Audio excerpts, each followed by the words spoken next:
Praise the Lord. आज की सुबह में मैं आपका फिर से एक बार स्वागत करता हूं। आज की सुबह बहुत ही खूबसूरत सुबह है और आज की सुबह में जब मैं उठा तो एक नई ताजगी को महसूस कर पा रहा हूं और आज की सुबह हमारे लिए बरकतों से भरी हुई सुबह है। आज खुदावंद आपको, आपके परिवार को, आपके प्रियजनों को बहुत बहुत आशीष दे। Assembly of believers church Pitampura की तरफ से हम आपकी खैरियत की दुआ करते हैं और आज हमारे लिए खुशनसीबी की बात है कि फिर से एक बार मैं और आप रूबरू हो पा रहे हैं इस प्रोग्राम के माध्यम से और मैं परमेश्वर का धन्यवाद करता हूं और assembly of believers church Pitampura की इस ऑनलाइन सर्विस में आपका स्वागत करता हूं। हर दिन प्रतिभोर उसकी करुणा हम पर नई होती है और आज की सुबह में भी मेरी दुआ है कि अगर आपकी जिंदगी में आप बहुत सी परेशानियों को देख रहे हैं, आज आपने कल तक बहुत सी मुसीबतों को देखा है, बहुत सी प्रॉब्लम्स को आपने फेस किया है, आज की सुबह में जब परमेश्वर ने आपको इस इबादत का हिस्सा बनाया है तो मेरी ये दुआ है कि परमेश्वर आपको पूरी तरह से रिहाई बख्शे, पूरी तरह से चंगाई दे और सब चीजें बहुत खूबसूरत होने पाए। आइए हम मिलकर दुआ करें इस आराधना के लिए। प्रभु हम धन्यवाद करते हैं आज की सुबह के लिए। परमेश्वर पिता धन्यवाद प्रभु, आज फिर से अपने हृदय को प्रभु, अपने जीवन को आपके चरणों में रखते हैं प्रभु, क्योंकि आपके चरणों में प्रभु अद्भुत शांति है परमेश्वर। वो शांति जो मनुष्य हमें नहीं दे सकता, वो शांति जो संसार हमें नहीं दे सकता, वो शांति जो हमें धन नहीं दे सकता, प्रभु यीशु वो शांति आप हमें प्रदान करते हैं। आज की सुबह में परमेश्वर पिता हम बहुत धन्यवाद करते हैं अपनी कलीसिया के लिए और कलीसिया के लोगों के लिए और तमाम उन लोगों के लिए जो इस समय परमेश्वर इस स्क्रीन के माध्यम से, यूट्यूब के माध्यम से हमसे रूबरू हो पा रहे हैं, हमें देख पा रहे हैं। हमारी दुआ है खुदावंद के तमाम वो लोगों को जो कलीसिया के हैं, तमाम वो लोगों को जो हमसे जुड़े हुए हैं, हमारे प्रियजनों को परमेश्वर आप आशीष दें और आगे की सभा को पवित्र आत्मा हम आपके हाथों में सुपुर्द करते हैं और हमारी ये प्रार्थना है कि परमेश्वर पूरी रीति से हमारे लोगों में तेरी आशीषें उंडेली जाए, तेरा सामर्थ्य उंडेला जाए, ताकि प्रभु सब चीजें बहुत खूबसूरती के साथ हम अपनी जिंदगी में देखने पाए। अपने वचन को परमेश्वर हमारे जीवन में उंडेलें ताकि प्रभु हम आपके वचन में, आपकी आत्मा में बढ़ते चले जाएं। प्रभु हम बहुत धन्यवाद करते हैं कि आप हमारे संग हैं। प्रभु यीशु मसीह के नाम से मांगते हैं, आमीन आमीन। Praise the lord. आइए हम एक गीत को गाएं और परमेश्वर की महिमा करेंगे और आज की इस आराधना की शुरुआत करेंगे। हो बोलो जय मिलकर जय, बोलो जय यीशु की जय, बोलो जय मिलकर जय, बोलो जय यीशु की जय, बोलो जय जय जय, बोलो जय मिलकर जय, बोलो जय यीशु की जय, बोलो जय मिलकर जय, बोलो जय यीशु की जय, बोलो जय जय जय। प्रेम तेरे की यही मन में भर दे अपनी प्रीत, प्रेम तेरे की यही मन में भर दे अपनी प्रीत। तेरे प्रेम के गाएंगे, हालेलुया, तेरे प्रेम के गाएंगे। बोलो जय मिलकर जय, बोलो जय यीशु की जय, बोलो जय मिलकर जय, बोलो जय यीशु की जय, बोलो जय जय जय, बोलो जय मिलकर जय, बोलो जय यीशु की जय, बोलो जय मिलकर जय, बोलो जय यीशु की जय, बोलो जय जय जय। क्रूस पर अपना खून बहाया, मुझ पापी को दे छिपा। क्रूस पर अपना खून बहाया, मुझ पापी को दे छिपा। मन मेरे तू बोल सदा, हालेलुया, मन मेरे तू बोल सदा। बोलो जय मिलकर जय, बोलो जय यीशु की जय, बोलो जय मिलकर जय, बोलो जय यीशु की जय, बोलो जय जय जय, बोलो जय मिलकर जय, बोलो जय यीशु की जय, बोलो जय मिलकर जय, बोलो जय यीशु की जय, बोलो जय जय जय। तेरी कुदरत की ये शान, खुद ही दाता खुद ही दान, तेरी कुदरत की ये शान। खुद ही दाता खुद ही दान, पूरे कर मन के अरमान, पूरे कर मन के अरमान। बोलो जय मिलकर जय, बोलो जय यीशु की जय, बोलो जय मिलकर जय, बोलो जय यीशु की जय, बोलो जय जय जय। खिदमत अपनी ले मुझसे, इस मंदिर में तू बसे। खिदमत अपनी ले मुझसे, इस मंदिर में तू बसे। जग में तेरा नाम रहे, जग में तेरा नाम रहे। बोलो जय मिलकर जय, बोलो जय यीशु की जय, बोलो जय मिलकर जय, बोलो जय यीशु की जय, बोलो जय जय जय। आइए हम दुआ करें आज के वचन के लिए। प्रभु यीशु मसीह, हम धन्यवाद करते हैं आज जब हमने इस गीत को गाया है प्रभु, कि सच में प्रभु आपका ऐसा अनंत प्रेम है प्रभु, कि आपने हमारे दिल को अपने वचन से जोड़ा है प्रभु। हम धन्यवाद करते हैं प्रभु कि हर एक विश्वासी के जीवन का ये आधार है कि वो आपके वचन से जुड़ा रहे और आपके वचन में बना रहे। खुदावन, आज फिर से जब आपने हमें मौका दिया है ताकि प्रभु हम आपके वचन को पढ़ सके, सीख सके, हमारी मदद करें ताकि खुदावन हम गहराई से कलाम को सीखने पाए, हम आपकी मर्जी में चलने पाए और हमारी जिंदगी से आपका जलाल जाहिर होने पाए। शुक्रगुजारी करते हैं खुदावन, और ये शुक्रगुजारी इसलिए करते हैं क्योंकि आप हमारे लोगों के साथ मेरे जीवन में प्रभु आप बने रहे। उसके लिए धन्यवाद परमेश्वर। आपकी अद्भुत सामर्थ्य को परमेश्वर अपने जीवन में हम देखना मांगते हैं प्रभु। आपके वचन को प्रभु अपने जीवन में हम ग्रहण करते हैं प्रभु। हमारे दिल को तैयार करे पवित्र आत्मा, ताकि प्रभु आज के वचन को हमारे जीवन में जब बोया जाता है तो ये वचन हमारे जीवन में 100 गुना फल लाने पाए। प्रभु यीशु मसीह के नाम से आमेन आमेन। Praise the lord. आइए हम आज के वचन को देखेंगे। आज का जो वचन है वो बहुत ही खास वचन है, एक ऐसा वचन जो एक राजा के बारे में है जिसका नाम है आसा। आपको ये वाक्य, ये घटना, जो ये कहानी है, ये आपको मिलेगी दूसरा इतिहास उसका 15वें अध्याय और 16वें अध्याय में। इस राजा के बारे में लिखा है, जो आसा राजा है उसके पिता का नाम है अबिय्याह, और ये दाऊदपुर में जो अबिय्याह राजा है वो राज किया करता था। और उसका जब मृत्यु होती है तो उसकी जगह पर उसका बेटा जिसका नाम है आसा, वो सेवकाई को करता है, उस राजगद्दी को संभालता है।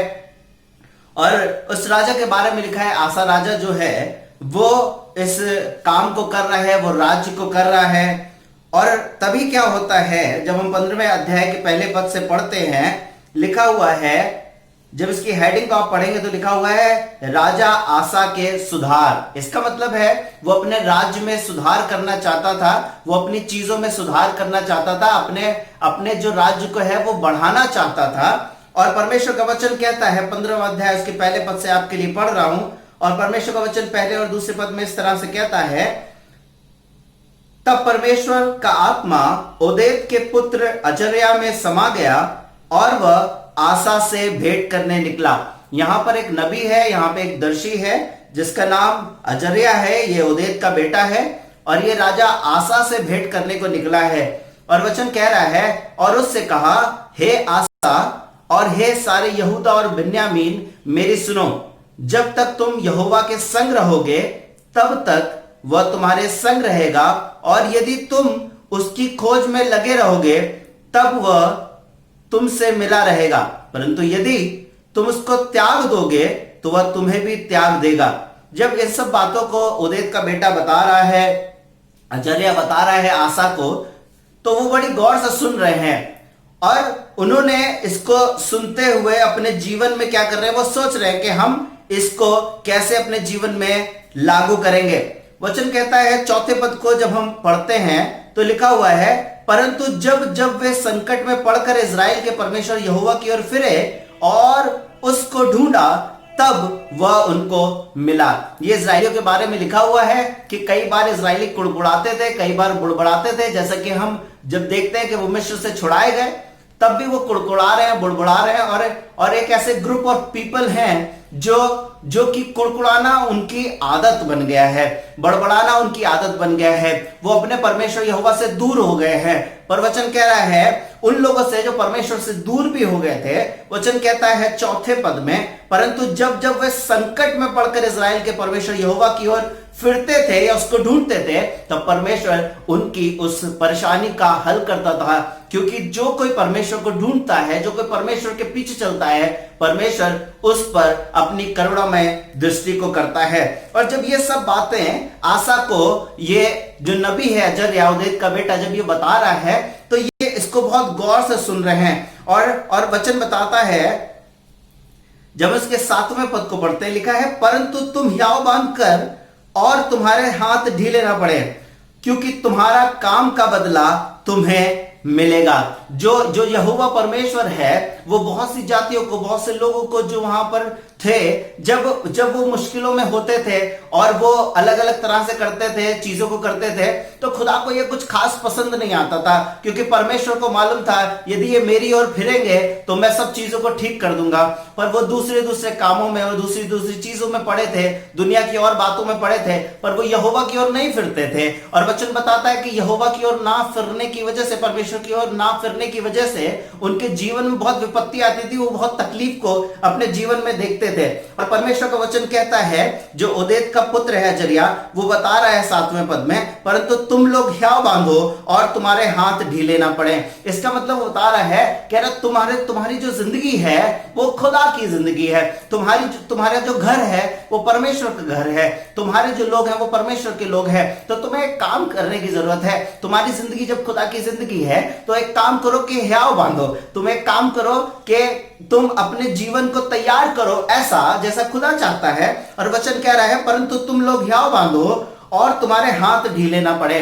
कई बार जब हम बहुत से काम करते हैं, जब हम खुदा की खिदमत करते हैं, जब हम अपने घर की जिम्मेदारियों को उठाते हैं, कई बार हमारे हाथ ढीले पड़ जाते हैं। कई बार हाथ ढीले पड़ जाने का मतलब है करते करते रुक जाना, या काम को करते करते ठहर जाना और फिर उस काम को आगे ना करना।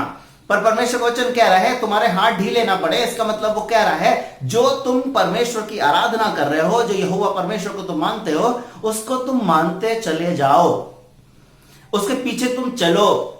तो परमेश्वर का वचन कह रहा है, क्योंकि वो तुम्हारे काम का बदला देने वाला परमेश्वर है। हालेलुया। जब हम अपने जीवन में प्रभु के समीप जाते हैं, अपनी चीजों को उसके हाथ में सौंपते हैं, तो वो हमारे जीवन को बदलता है, हमारे जीवन को खूबसूरत कर देता है। और वचन बताता है 8वें पद में लिखा है, जब आसा ने ये वचन जो ओदेद नबी के द्वारा नबूवत को किए गए थे, वचन कहता है, जब आसा ने ये वचन जो ओदेद नबी की नबूवत सुनी, तब उसने हियाव बांधकर यहोवा और बेन्यामीन के सारे देश में से और उन नगरों में से भी जो उसने एफ्राइम की पहाड़ी में से लिए थे, सब घिनौनी वस्तुएं दूर की और यहोवा की जो वेदी यहोवा के ओसारे के सामने थी उसको नए सिरे से बनाया। आज मेरी भी दुआ है कि हम अपने जीवन से जो बुरी बातें हैं, जो घिनौनी बातें हैं, उसको दूर कर सकें। और खुदा का कलाम कह रहा है कि जो यहोवा के ओसारे में जो यहोवा की वेदी थी उसको नए सिरे से बनाया। इसका मतलब है वो जो यहोवा की वेदी थी उसके पास इन्होंने जाना छोड़ दिया था, उसके पास इन्होंने देखभाल करनी छोड़ दी थी। पर अब वचन बता रहा है, जब ओदेद नबी ने इस बात को बताया, अजर्या ने इस बात को बताया है, तब वो एक काम कर रहे हैं कि यहोवा की वेदी को नए सिरे से बना रहे हैं। इसका मतलब है कि कई बार जब हमारी जिंदगियों में हम खुदा से दूर हो जाते हैं, हम उसके कलाम से दूर हो जाते हैं, हम उसकी आत्मा से दूर हो जाते हैं, तब वो अपने नबी को भेजता है, तब वो अपने दर्शी को भेजता है, तब खुदा के लोग आपके पास आते हैं और आपको बताते हैं, देखो तुम परेशान मत हो, तुम एक काम करो, तुम खुदा की ओर बढ़ो तो वो तुम्हारी ओर बढ़ेगा। जब तुम खुदा को पुकारोगे वो तुम्हारी प्रार्थना को सुन लेगा। जब तुम तकलीफों में होगे तब वो तुम्हारी प्रार्थना को सुन लेगा। वो तुम्हें छोड़ेगा नहीं, वो तुम्हें त्यागेगा नहीं, क्योंकि उसका ये वायदा है कि जो उसके पीछे चलेगा परमेश्वर उसके संग संग चलेगा। परमेश्वर का वचन कहता है कि जब आसा ने इस काम को किया कि उसने यहोवा की वेदी को नया बनाया, तो सब चीजें खूबसूरत होने लगी और उसने काम किया। जब हम 12वें पद को पढ़ते हैं तो लिखा है, उन्होंने वाचा बांधी कि हम अपने पूरे मन और सारे जीव और अपने पूर्वजों के परमेश्वर यहोवा की खोज करेंगे। यहां पर एक काम हुआ, जब उसने नई वेदी बनाई है तब उसने काम किया कि अपने लोगों को भी जमा किया है। ना सिर्फ जब आप खुदा की ओर फिरे तो अकेले फिरे, पर अपने लोगों को, जो अपने साथ के लोग हैं, उनको बताएं कि यहोवा परमेश्वर जीवित परमेश्वर है, वो हमारे जीवन में बड़े बड़े कामों को करता है।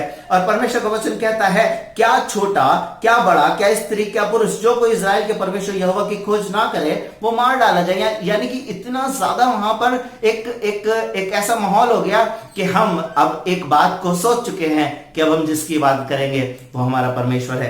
परमेश्वर का वचन कहता है कि जब आसा इन सब चीजों को कर रहा था, बहुत अच्छा सब कुछ खूबसूरत चल रहा था, पर क्या हुआ, तब वहां पर एक राजा आया जिसका नाम बासा है।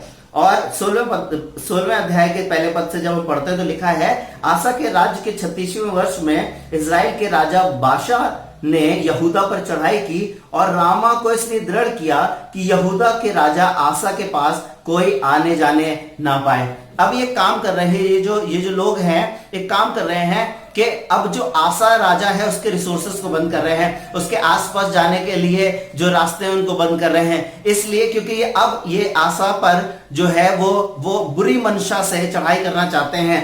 पर परमेश्वर का वचन बताता है, जब ये सब चीजें हो रही हैं, सब चीजें बदल रही हैं, कुछ डिफिकल्टीज आ रही हैं, तब परमेश्वर का वचन बताता है आसा की जिंदगी में फिर से खुदा ने अपने दर्शी को भेजा है। जब हम 7वें पद को पढ़ते हैं, 16वां अध्याय उसके 7वें पद में दूसरा इतिहास वचन बताता है, उस समय हनानी दर्शी यहूदा के राजा आसा के पास जाकर कहने लगा, तूने जो अपने परमेश्वर यहोवा पर भरोसा नहीं रखा वरन आराम के राजा ही पर भरोसा रखा है, इस कारण आराम के राजा की सेना तेरे हाथ से बच गई है।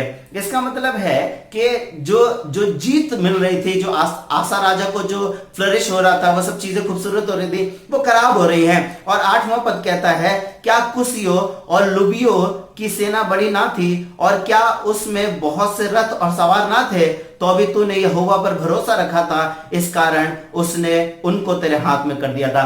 बहुत सारी चीजें थी जो इसके बस से बाहर थी, पर क्योंकि यहोवा पर भरोसा रखता था तो सब चीजें बदल नहीं पाई। खुदा के लोगों, जब आप खुदा पर भरोसा रखते हो तो आपकी चीजें बदल नहीं पाती हैं, आपकी चीजें सुधर नहीं पाती हैं। और परमेश्वर का वचन कहता है कि 9वां पद बताता है, देख यहोवा की दृष्टि सारी पृथ्वी पर फिरती रहती है कि जिसका मन उसकी ओर निष्कपट रहता है उसकी सहायता में वो अपनी सामर्थ्य दिखाए। इसका मतलब खुदा चाहता है कि जब आप उसकी ओर फिरे, वो अपने दर्शी को भेजता है, वो अपने पासवान को भेजता है, वो अपने लोगों को भेजता है और आपको बताता है कि देखो तुम्हारी जिंदगी में ये कमी हो रही है, तुम परमेश्वर के वचन से दूर होते जा रहे हो, तुम परमेश्वर की उपस्थिति से दूर होते जा रहे हो। अब तुम्हें जरूरत है कि तुम खुदा की ओर फिरो, तुम अपनी बुरी चीजों को निकाल दो, अपने अंदर से जो घिनौनी बातें उनको निकाल दो, अपनी बुरी आदतों को छोड़ दो, अपनी चीजों को सुधार लो और तुम खुदा की ओर फिरो। तो कई बार हमें ये बातें अच्छी नहीं लगती हैं, कई बार हमें लगता है अरे ये तो हमें चेक कर रहे हैं, ये तो हमें ऐसे कह रहे हैं, ये तो हमारी बुराई को गिना दे रहे हैं। कई बार हमें और आपको बुरा लगता है और आसा राजा को भी कुछ बुरा लगा। और वचन बताता है कि जब वो इस बात को कह रहा है, हनानी दर्शी यहूदा के राजा को, जो कि आसा है, उससे कह रहा है, ये सब बातें कह रहा है कि देख यहोवा की दृष्टि सारी पृथ्वी पर इसलिए फिरती रहती है कि जिनका मन उसकी ओर निष्कपट रहता है उसकी सहायता में वो अपनी सामर्थ्य दिखाए। तूने ये काम मूर्खता से किया है, इसलिए अब से तू लड़ाइयों में फंसा रहेगा। आसा राजा को कह रहा था कि तू यहोवा पर भरोसा रखता था तो सब चीजें खूबसूरत हो रही हैं, पर तू यहोवा की उपस्थिति से दूर जा रहा है, इसलिए अब तू लड़ाइयों में फंसा रहेगा। कई बार हम बहुत सी चीजों में फंसे हुए हैं, कई चीजों से हम निकल नहीं पा रहे हैं, कहीं हमें जरूरत है, कई बार हम ऐसी जब चीजों को देखें तो हमें जरूरत है कि हम खुदा के करीब जा सकें। खुदा बाप, ऐसा तो नहीं कि मैं तुझसे दूर हो रहा हूं, ऐसा तो नहीं कि मैंने छोटे छोटे हौद बना लिए हैं और अब उसमें पानी नहीं टिक रहा है, अब उसमें शांति नहीं टिक रही है, मैंने तुझ बहते जल के सोते को छोड़ दिया है, त्याग दिया है। कहीं ऐसा तो नहीं हो गया कि मेरी जो आशीष है वो चली गई है। परमेश्वर का वचन कहता है, जब इन सब बातों को आसा जो राजा है वो सुन रहा था तो वो दर्शी पर भड़क उठा। कई बार जब लोग हमसे अच्छी बात कहते हैं हम भड़क जाते हैं, जब लोग खुदा के कलाम से हमें समझाना मांगते हैं हम भड़क जाते हैं। और कलाम कह रहा है कि आसा राजा जो था वो भड़क गया। भड़क कर उसने क्या किया, 10वें पद को जब हम पढ़ते तो लिखा है तब आसा दर्शी पर क्रोधित हुआ और उसे काट में ठुकवा दिया, क्योंकि वह उसकी ऐसी बात के कारण उस पर क्रोधित हुआ। और जब वो ये सब बातें कर रहा था, दर्शी ये सब बातें बता रहा था, तो ये जो बातें वो कर रहा था उसकी भलाई के लिए थी, आसा राजा की भलाई के लिए थी। वो कह रहा था यहोवा की ओर फिरो, वो कह रहा होगा कि परमेश्वर के मार्ग में बढ़ो, परमेश्वर की उपस्थिति में जाओ, तुमने जो वेदी बनाई थी उसकी ओर फिरो, खुदा की तरफ बढ़ो, जो तुमने यहोवा की नई वेदी बनाई उसकी ओर बढ़ो, उसके पास जाकर परमेश्वर की आराधना करो। पर आसा राजा को ये सब बातें बुरी लगी और उसने इस दर्शी को, जो हनानी दर्शी है जो, उसको क्या कर रहा है, वो काठ में ठुकवा देता है, उसके ऊपर अत्याचार करता है, उन सब चीजों को खराब कर लेता है, अपने लोगों पर अत्याचार करने लगता है, अपने लोगों पर वो बुरी काम को करने लगता है। और तब परमेश्वर का वचन कहता है 11वें पद और 12वें पद में जब आप देखेंगे तो लिखा है, आदि से लेकर अंत तक आसा के काम और यहूदा और इजराइल के राजाओं के वृत्तांत में लिखे हैं। 12वां पद कहता है, अपने राज्य के 39वें वर्ष में आसा के पांव में एक रोग हुआ और वह रोग अत्यंत बढ़ गया, तो भी उसने रोगी होकर यहोवा की नहीं वैदों ही की शरण ली। कई बार जब हम खुदा की तरफ से उसकी ओर नहीं बढ़कर उससे विपरीत दिशा में जाते हैं, तो हमारी जिंदगी में कुछ ना कुछ रोग की तरह चीजें लग जाती हैं, हमारी जिंदगी में कुछ ना कुछ कमी घटी होने लगती है, कुछ ना कुछ बुरी चीजें होने लगती हैं। और खुदा का कलाम बता रहा है कि अरे इस राजा को, जिसका नाम आसा राजा है, जो यहूदा का राजा है, उसकी जिंदगी में एक काम हुआ कि उसके पैर में एक फोड़ा निकल गया और वो फोड़ा ठीक नहीं हो रहा था, वो बहुत तकलीफ में था, बहुत परेशानी में था आसा राजा। पर तब वचन बताता है, तब भी जब तकलीफ उसकी जिंदगी में आ रही, तब भी वो यहोवा की ओर नहीं फिरा। और वचन बताता है कि उस पैर के घाव के कारण जो अत्यंत बढ़ गया था, और उसने यहोवा की नहीं वरन वैदों ही की शरण ली। कई बार हम अपने सोर्सेस पर और चीजों पर, डॉक्टर्स पर, बहुत सारी चीजों पर हम भरोसा रखते हैं, पर परमेश्वर पर कई बार हमारा भरोसा कमजोर हो जाता है, कई बार हम भरोसा करना छोड़ देते हैं। और ये वाली बात हमारी जिंदगी में हमारे लिए बहुत तकलीफ को लेकर के आती है। और कलाम कहता है, जब आसा राजा, उसके पैर में फोड़ा हो गया, तो वचन बताता है कि एक समय आया कि वो मर गया, उसकी चीजें खत्म हो गई। मर जाना, नाश हो जाना, खराब हो जाना हमारे हाथ में है कि हम यहोवा की ओर फिरें और अपने लिए अनंत जीवन को पालें। और हम ये भी कर सकते हैं कि हमारे जीवन में जब हम बुरी चीजों में जा रहे हैं, बुरी तरफ जा रहे हैं, तो हो सकता है कि हमारा जो अंजाम हो वो बहुत खराब हो। खुदा के लोगों, आज की सुबह में आपको उभारना चाहता हूं कि आप खुदा की ओर फिरें, खुदा के काम को करें, और खुदावंद आपकी जिंदगी में बरकत देना चाहता है। वो चाहता है, उसकी निगाहें इसीलिए पृथ्वी पर घूम रही हैं, वो देख रही हैं कि जो उसकी ओर फिरे हैं उनके लिए अपनी सामर्थ्य को दिखाए। आइए हम दुआ करें। Thank you father, thank you Jesus, हालेलुया। प्रभु परमेश्वर, हम धन्यवाद करते हैं, हम आपकी मदद मांगते हैं। कई बार प्रभु इस राजा आसा की तरह हम भी अपने जीवन में प्रभु आपको कई बार भूल जाते हैं, हम आपके वचन से, आपकी उपस्थिति से दूर हो जाते हैं। पर प्रभु, जो अंजाम आसा राजा का हुआ वो हम नहीं चाहते। हमारी दुआ है खुदावंद कि हम मनुष्यों पर नहीं, अपने रिसोर्सेस पे नहीं, अपनी उपलब्धियों पे नहीं, अपने पैसों पर नहीं, पर प्रभु आपकी ओर दृष्टि लगाना सीख जाए। जैसे कि वचन बताता है भजन संहिता उसके 121 अध्याय में कि मैं अपनी आंखें पर्वतों की ओर लगाऊंगा और मुझे सहायता यहोवा की ओर से मिलेगी, जो आकाश और पृथ्वी का करता है। हमारे परमेश्वर, हमारी प्रार्थना है कि हम हर समय में, हर सिचुएशन में आपकी ओर देखना सीख जाए।